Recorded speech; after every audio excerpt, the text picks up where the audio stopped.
KTV's Rob Roth has been following the latest developments on this fire and is here now live. Rob.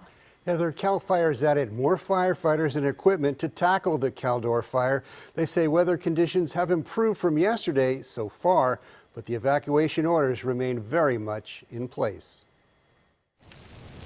The Caldor fire continues to rage, continues to threaten homes and communities. But CAL FIRE says there are some positives Wednesday, especially compared with yesterday, when the Caldor grew from 6,000 acres to almost 54,000 acres. The winds Tuesday night were not as strong as predicted. We're getting more resources in. Obviously, the weather isn't doing what it was. The fire isn't burning as actively as it was. And we're getting those crews out there on the line. So obviously, we're going to start making more progress than yesterday. The community of Somerset is still under threat depending on the winds, and there had been concerns about Pollock Pines. At this point, Pollock Pines is looking much better. Obviously still under threat, hence the reason that the area is evacuated.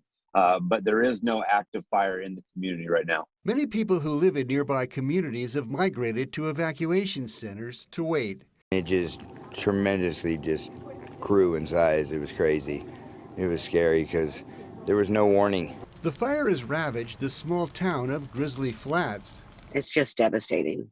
This woman says she left Grizzly Flats with her husband and 4 children before the fire struck. Now it's not safe to return. She asked us not to use her last name. There's a 2-room schoolhouse, a post office, and a community church, and all those burned down. And when we're looking on Facebook and our community watch page, it appears that most of the town is gone except for one street, maybe. She says she doesn't know if her home of 13 years is still standing. My children have been crying. My family is just, we can't sleep. It's beyond, it's a stress that we can't comprehend.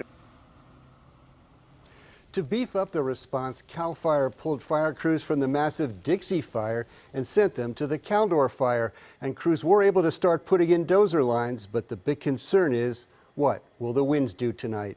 Heather? Now that's what everyone will be watching. All right, Rob Roth, thank you. And